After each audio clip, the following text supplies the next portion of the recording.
ರೈತರು ದೇಶದ ಬೆನ್ನೆಲುಬು ಅಂತ ನಾವು ಹೇಳ್ತೀವಿ. ರೈತರಿಂದ ಈ ದೇಶ ಇದೆ ಅಂತ ನಾವು ಹೇಳ್ತೀವಿ. ರೈತರ ಕಷ್ಟದಲ್ಲಿ ಸರ್ಕಾರ ಸ್ಪಂದನೆ ಕೊಡದಿರ್ತಕ್ಕಂಥದ್ದು ನಾವು ಇಲ್ಲಿ ಗಮನಿಸ್ತಾ ಇದ್ದೀವಿ. ಭಾರತೀಯ ಜನತಾ ಪಕ್ಷ ನಾನು ಬಹಳ ಚಿಕ್ಕ ವಯಸ್ಸಿಂದ ನೋಡಿದವರು. ಜನಸಂಘ ಪಕ್ಷ ಈ ಜಿಲ್ಲೆಯಲ್ಲಿ ಪ್ರಗತಿಪರ ಭೂ ಮಸೂದೆ ಕಾನೂನು ಬಹಳ ಪ್ರಬಲವಾಗಿ ಜಾರಿಯಾಯಿತು. ಉಳುವವನೇ ಭೂಮಿ ದೊಡೆ ಆಗಬೇಕು ಅಂತ ಹೇಳುವಂಥ ಹೋರಾಟ ಅಂತಿಮವಾಗಿ ಫಲ ನೀಡಿತು. ಜನಸಂಘ ಪಕ್ಷ ಭೂ ಮಸೂದೆ ಕಾನೂನನ್ನು ವಿರೋಧ ಮಾಡಿರ್ತಕ್ಕಂಥ ಪಕ್ಷ. ಅದನ್ನ ಬಹಳ ಜನ ಮರ್ತಿದ್ದಾರೆ. ಅದನ್ನು ಮತ್ತೊಮ್ಮೆ ನೆನಪು ಮಾಡ್ತಕ್ಕಂಥ ನನ್ನ ಕರ್ತವ್ಯ. ಯಾಕಂತ ಹೇಳಿದ್ರೆ ನಾವು ಒಂದು ಸಣ್ಣ ವಯಸ್ಸಿನಲ್ಲಿ ಸಾಮಾಜಿಕ ಬದುಕಿಗೆ ಪ್ರವೇಶ ಮಾಡಿದವರು. ಪತ್ರಿಕಾ ಮಾಧ್ಯಮ ಸ್ನೇಹಿತರು ಕೂಡ ಇದನ್ನು ತಿಳ್ಕೋಬೇಕು. ಬಿಜೆಪಿ ಜನಸಂಘ ಒಂದು ಸಂದರ್ಭದಲ್ಲಿ ಬರೀ ವ್ಯಾಪಾರಿಗಳ ಪಕ್ಷವಾಗಿತ್ತು. ಅದು ಈಗಲೂ ಕೂಡ ವ್ಯಾಪಾರಿಗಳ ಪಕ್ಷ. ಮೊದಲು ಕೆಲವು ವ್ಯಾಪಾರಿಗಳ ಬಗ್ಗೆ ಅದು ಯೋಚನೆ ಮಾಡ್ತಿತ್ತು. ಈಗ ಕೇವಲ 5-6 ಕಾರ್ಪೊರೇಟ್ ಸಂಸ್ಥೆಗಳ ಹಿತವನ್ನಷ್ಟೇ ಗಮನಿಸ್ತಕ್ಕಂಥ ಪಕ್ಷ ಆಗಿದೆ. ಅನೇಕ ವಿಚಾರಗಳು. ಇವತ್ತು 72ನೇ ದಿವಸ ರೈತರ ಚಳವಳಿ. ಟಿಕಾಯತ್ ಅವರು ರೈತ ನಾಯಕರಾಗಿದ್ದರು. ಪ್ರತಿಭಟನೆ ರೈತರ ಹಕ್ಕು.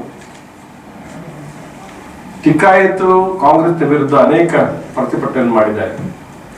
ಆದರೆ ಪ್ರಜಾಪ್ರಭುತ್ವ ವ್ಯವಸ್ಥೆಯಲ್ಲಿ ವಿರೋಧಿ ನಿಲುವನ್ನು ತಾಳಲಿಲ್ಲ.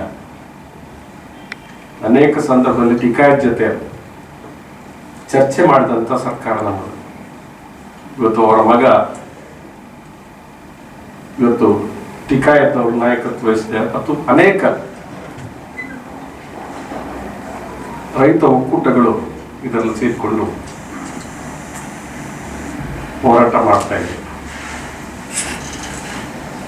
ಸರ್ಕಾರ ಏನು ಹೇಳ್ತದೆ? ಮುಕ್ತ ಮನಸ್ಸಿನಲ್ಲಿ ನಾವಿದ್ದೇವೆ ಅಂತ ಹೇಳಿ 12 ರೌಂಡ್ಸ್ ಮಾತಾಡಿದ್ದಾರೆ ನನಗೆ ಅನಿಸ್ತದೆ. ಆದರೆ ಅಡಮೆಂಟ್ ಆಗಿ ಸರ್ಕಾರನೂ ಇದೆ ಅಂತ ಹೇಳುವಂಥದ್ದನ್ನು ನಾವು ಮರೆಯುವಂಥದ್ದಲ್ಲ. ಕಾಟಾಚಾರಕ್ಕೆ ಕರೀತಾರೆ. ಅದರಿಂದ ಯಾವುದೇ ರೀತಿಯ ಸೆಟಲ್ಮೆಂಟ್ಗೆ ಬಾರದೇ ಇರತಕ್ಕಂಥ ನಾವು ನೋಡಿದ್ದೇವೆ. ರೈತರ ಬೇಡಿಕೆಗಳನ್ನು ಗೌಣ ಮಾಡತಕ್ಕ ಕೆಲಸವನ್ನು ಸರ್ಕಾರ ಮಾಡ್ತಾ ಇದೆ.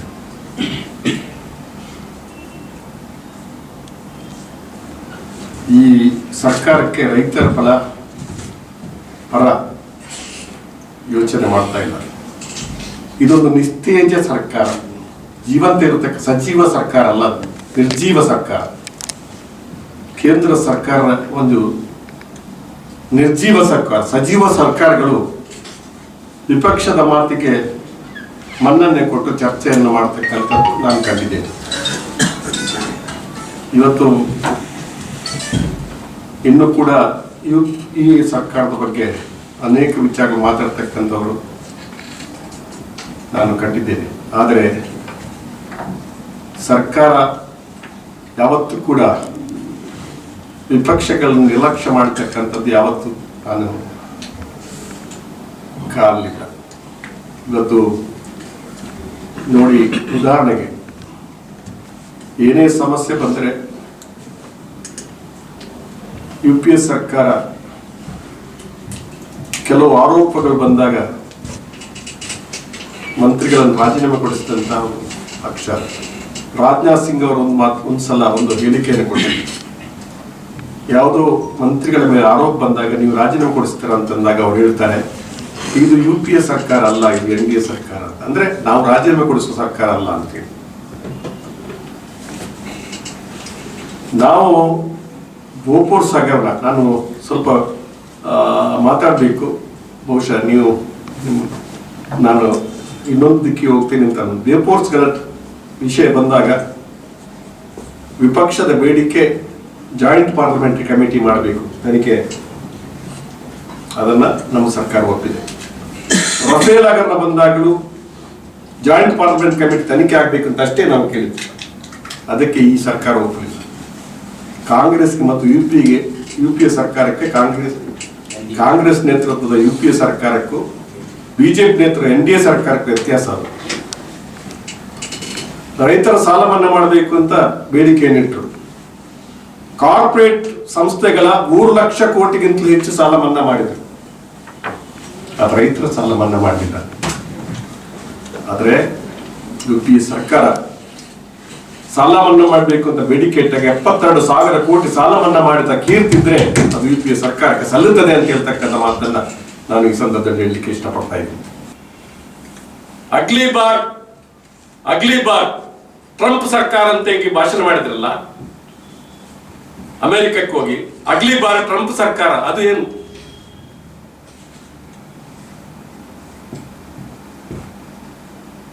ಬೈಡನ್ ಚೈನಾ ಪರ ಇದ್ದಾನೆ ಅಂತ ಹೇಳಿದ್ರು. ಇಲ್ಲಿ ಮೋದಿ ಇವರು ಹೇಳೋದು ವಿರೋಧ ಪಕ್ಷದವರು ಪಾಕಿಸ್ತಾನ ಪರ ಇದ್ದಾರೆ ಅಂತ ಹೇಳಿ.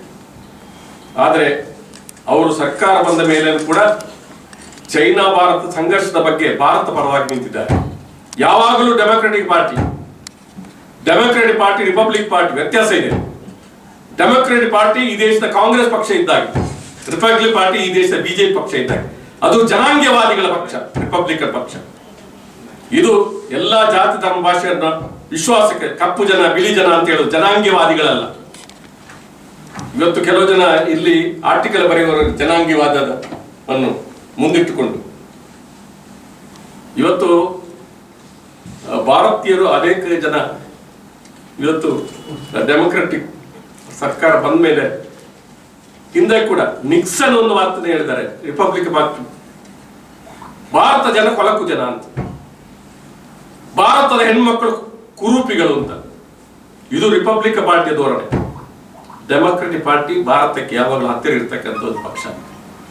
ಅವರನ್ನು ಸೋಲಿಸಬೇಕು ಅಂತ ಹೇಳುವಂತ ದೃಷ್ಟಿಯಲ್ಲಿ ಡೆಮೊಕ್ರೆಟಿಕ್ ಭಾಷೆ ಅಮೆರಿಕಕ್ಕೆ ಹೋಗಿರ್ತಕ್ಕಂಥದ್ದನ್ನು ಕೂಡ ನಾನು ಇಲ್ಲಿ ಉಲ್ಲೇಖ ಮಾಡ್ತೇನೆ. ರೈತರ ವಿರೋಧಿ ಧೋರಣೆಯನ್ನ ಮುಂದುವರಿಸ್ತಾ ಇದೆ. ಅನೇಕ ವಿಷಯಗಳು ಇವತ್ತು ಡೀಸೆಲ್ಗೆ ದರ ಜಾಸ್ತಿ ಆದ್ರೆ, ಪೆಟ್ರೋಲ್ ದರ ಜಾಸ್ತಿ ಆದ್ರೆ ರೈತರ ಮೇಲೆ ದೊಡ್ಡ ಪರಿಣಾಮ ಆಗುತ್ತೆ. ದಿನ ಬಳಕೆ ವಸ್ತುಗಳ ಮೇಲೆ ಹೆಚ್ಚು ಪರಿಣಾಮ ಆಗುತ್ತೆ. ದಿವಸಕ್ಕೆ ಮಾತಾಡುವಾಗ ಹೇಳ್ತಾರೆ ಅವರು ಹಾಗೆ ಇವರು ಇನ್ನೊಂದು ದೇಶದ ಬಗ್ಗೆ ಮಾತಾಡ್ತಾರೆ. ಶ್ರೀಲಂಕಾದಲ್ಲಿ 50 ರೂಪಾಯಿಗಿಂತ ಕಡಿಮೆ, ನೇಪಾಳದಲ್ಲಿ 50 ರೂಪಾಯಿಗಿಂತ ಕಡಿಮೆ, ಬಾಂಗ್ಲಾದೇಶದಲ್ಲಿ 50 ರೂಪಾಯಿಂದ ಕಡಿಮೆ, ಪಾಕಿಸ್ತಾನದ 50 ರೂಪಾಯಿಂದ ಕಡಿಮೆ. ಇವರು ಕೇಳಿದ್ರೆ ಹೇಳ್ತಾರೆ ಅವು ದೇಶಕ್ಕಾಗಿ, ಬೇರೆಯವರ ದೇಶ ಅಲ್ಲ. ಬೇರೆ ದೇಶದಲ್ಲಿ ಕೊರೋನಾ ಬಂದಿಲ್ಲ, ಬೇರೆ ದೇಶ ಸಮಸ್ಯೆ ಇಲ್ಲ, ನಮ್ಮ ದೇಶದಲ್ಲಿ ಮಾತ್ರ. ನಾವು ಎಕ್ಸೈಸ್ ಡ್ಯೂಟಿ ಯುಪಿಎ ಸರ್ಕಾರ ಹಾಕಿದ್ದು 9 ರೂಪಾಯಿ, ಇವರು ಹಾಕಿದ್ದು 52 ರೂಪಾಯಿ. ಇನ್ನು ಇವರ ಸಮರ್ಥನೆ ಮಾಡ್ತಾರಲ್ಲ ಈ ಜನ. ನಾವು 1,000 ರೂಪಾಯಿ ಆದ್ರೂ ಕೂಡ ನಾವು ಮೋದಿಗೆ ಓಟ್ ಹಾಕ್ತೇವೆ ಅಂತ ಹೇಳುವಂತ ಒಂದು ಮನಸ್ಸು ಇಲ್ಲಂತ, ಮನೋಭಾವ ಇಲ್ಲಂತ. ದಿವಾಲಿ ಧೋರಣೆ ಮನಸ್ಸಲ್ಲಿ ಇಟ್ಕೊಂಡು ಮಾತಾಡ್ತಕ್ಕಂಥ ಇವತ್ತು ನಮ್ಮ ಸಮಾಜ. ಇವತ್ತು ನಾನು ಜನರಲ್ಲಿ ವಿನಂತಿ ಮಾಡಿಕೊಳ್ತೀನಿ, ಖಂಡಿತವಾಗಿ ನಮಗೆ ಆದ ತೊಂದರೆಯನ್ನ ಇವತ್ತು ಗ್ಯಾಸ್ನ ಸಬ್ಸಿಡಿ ನಿಲ್ಲಿಸಿದ್ದಾರೆ, ಇವತ್ತು ರೇಟ್ ಜಾಸ್ತಿ ಮಾಡಿದ್ದಾರೆ. ರೇಟ್ ಜಾಸ್ತಿ ಮಾಡೋದಕ್ಕೆ ಅದಕ್ಕೆ ಏನು ಅಂತಲಿಲ್ಲ, ನಾವು ಮಾಡಿದ ತಪ್ಪು. ಏನು ಈಗ ಆತ್ಮ ನಿರ್ಭರತ ಮೊದಲೊಂದಿತ್ತು, ಸ್ವದೇಶಿ ಜಾಗರಣ ಮಂಚ ಅಂತ. ಆ ಮಂಚದ ಕಾಲ ಮುರಿದು ಹೋಗಿದೆ. FDI ಬಂದ ಮೇಲೆ ಫಾರೆಸ್ಟ್ ಡೈರೆಕ್ಟ್ ಇನ್ವೆಸ್ಟ್ಮೆಂಟ್ ನಾವು 25% ಅಂದ್ರೆ ಇವರು 100% ಮಾಡಿದ್ದಾರೆ, ವಿರೋಧ ಮಾಡಿ.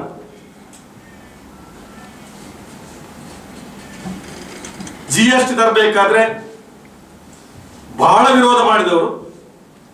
ನಾವು ಇಷ್ಟೇ ಪರ್ಸೆಂಟೇಜ್ ಟ್ಯಾಕ್ಸ್ ಹಾಕ್ಬೇಕಿದ್ರೆ ಇವರು 28% ತಗೊಂಡು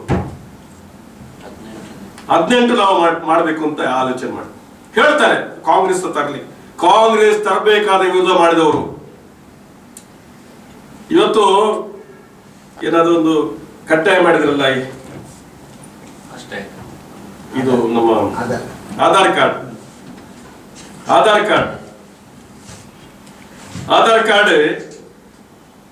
ತಂದಾಗ ಬಿಜೆಪಿ ಏನೆಲ್ಲ ಮಾತಾಡಿದ್ದಾರೆ. ಅದು ಹಳೆಯ ಕಡತವಂತ ನೋಡ್ಬೇಕು, ಹಳೆಯ ಸ್ಟೇಟ್ಮೆಂಟ್ ನೋಡ್ಬೇಕು. ಇವರು 100% ಮಾಡಿದ್ರು.